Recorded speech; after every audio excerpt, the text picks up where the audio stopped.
अस्सलाम वालेकुम व्यूअर्स, खुशखबरी सीरीज की नई एपिसोड में खुशामदीद। मैं हूं आपका मेज़बान अब्दुर्रहमान। नाज़रीन, आज हम आपके लिए दो खुशखबरियां लेकर हाजिर हुए हैं। आज की पहली खुशखबरी तो पाकिस्तान के तीसरे बड़े डैम से मुतालिक है, जो कि मुकम्मल होने के बाद 1,91,000 एकड़ रकबा सैराब कर रहा है। और सोचिए उस इलाके में कितना बड़ा इनकलाब आया है, उसको डिटेल में जानेंगे।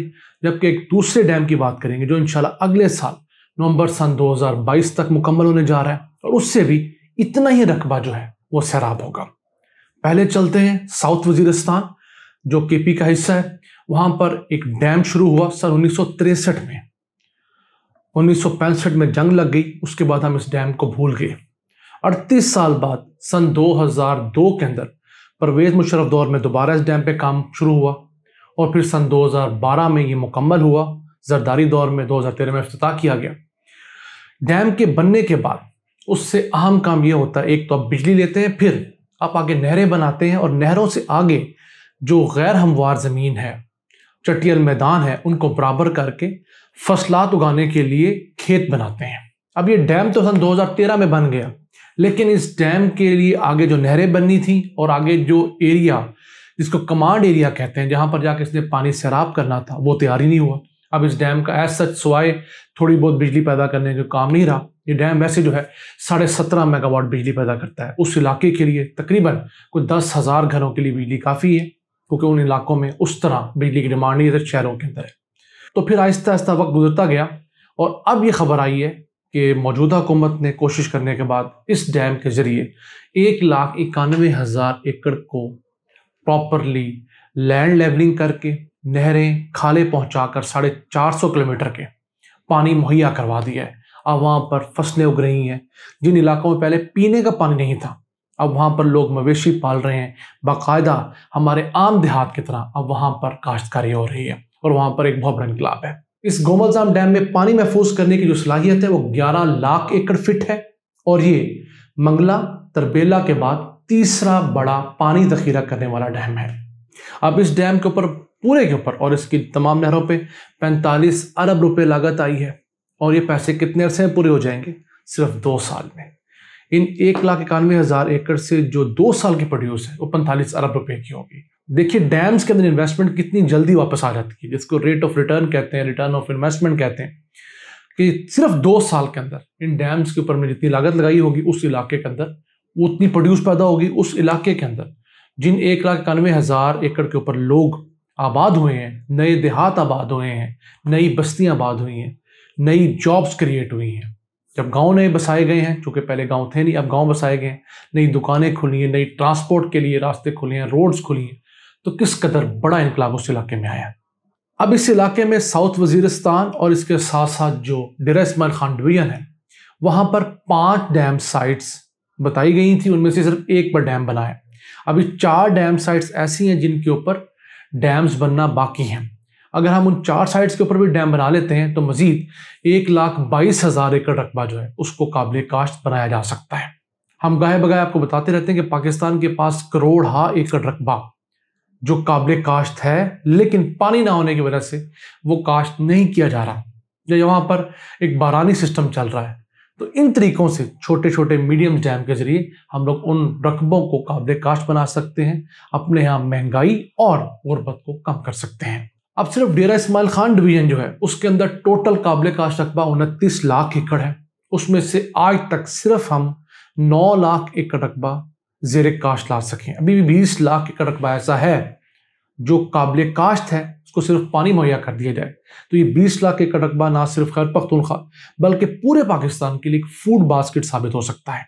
अब हुकूमत ने एक अच्छा इनिशिएटिव ली है कि इस डैम के बनने के बाद एक 25 अरब रुपए का प्रोजेक्ट और शुरू किया है, जिसके तहत उस डैम के इलाके के अंदर तो एक रिसर्च सेंटर बना दिया गया है, जो उस इलाके के अंदर जो फसलें नहीं हो सकती हैं उनके ऊपर तहकीक करेगा PARC के अंडर। और दूसरा ये है वहां पर ऐसी फसलें उगाने पर तहकीक की जाएगी जो महंगी फसलें हैं। मिसाल के तौर पर आप खजूर है, एक रवायती खजूर आप उगाते हैं, जबकि अगर आप उसी की जगह पे पाकिस्तान के अंदर अगर अजवा खजूर उगाएं, मबरूम उगाएं तो उगाती है। जंग के अंदर इन दोनों आला इकसाम की खजूरों का कामयाब तजर्बा हो चुका है। जी हाँ, अजवा और मबरूम जैसी महंगी खजूरें तो 2-2, 2,500 रुपये किलो हैं, वो पाकिस्तान में उगना शुरू हो गई है। इसी तरह चाय अगर पाकिस्तान में उगाई जाए तो हाई वैल्यू क्रॉप है। इस तरह ड्राई फ्रूट्स हैं। फिर दालें, बजाय आप सिर्फ गंदम उगाने के अगर उन एरिया में आप दालें उगाएं तो आपको ज़्यादा पैसे मिलेंगे। तो हुकूमत कोशिश कर रही है कि उस इलाके के अंदर हाई वैल्यू क्रॉप्स की तरफ जाया जाए, ना कि सिर्फ गंदम की तरफ और चने की तरफ। और दूसरा, वहाँ पर फिशिंग को प्रमोट किया जाए। लोग अपने फिश फार्म बनाकर वहाँ से माही परवरी करें और वहाँ से पैसा कमाएं। अब इस डैम के जरिए पाकिस्तान के पसमानदा तरीन अजला में से एक टांक जो है, उसके अंदर 28,000 एकड़ रकबा जो है वो भी सैराब हो चुका है। बहुत सारे अजला ऐसे हमारे जो दूर होने की वजह से कभी किसी की नज़र में नहीं रहे। तो देखिए किस किस तरह ये डैम्स तब्दीली लाते हैं। अगर बकिया 4 डैम्स की बात करें तो पहले का नाम है टांक जाम डैम। उससे 70,000 एकड़ रकबा जो है वो सैराब होगा। 25 मेगावाट बिजली पैदा होगी और सिर्फ 18 अरब रुपए का प्रोजेक्ट है। उसकी फिजिबिलिटी बाकी तो मुकम्मल है।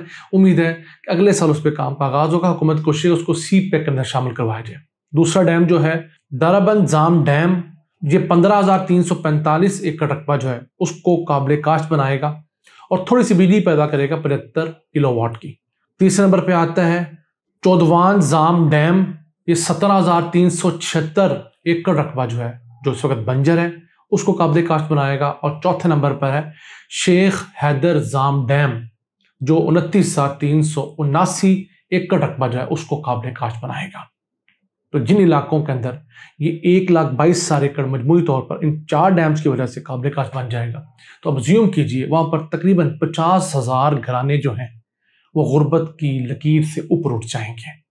कितनी बड़ी तब्दीली है। अभी बात यहाँ खत्म नहीं होती। खैर पख्तूनख्वा के अंदर इस वक्त 17 डैम्स ऐसे हैं छोटे और दरमियाने जो मुकम्मल हो चुके हैं, लेकिन उनके आगे नहरें नहीं बनाई जा सकी।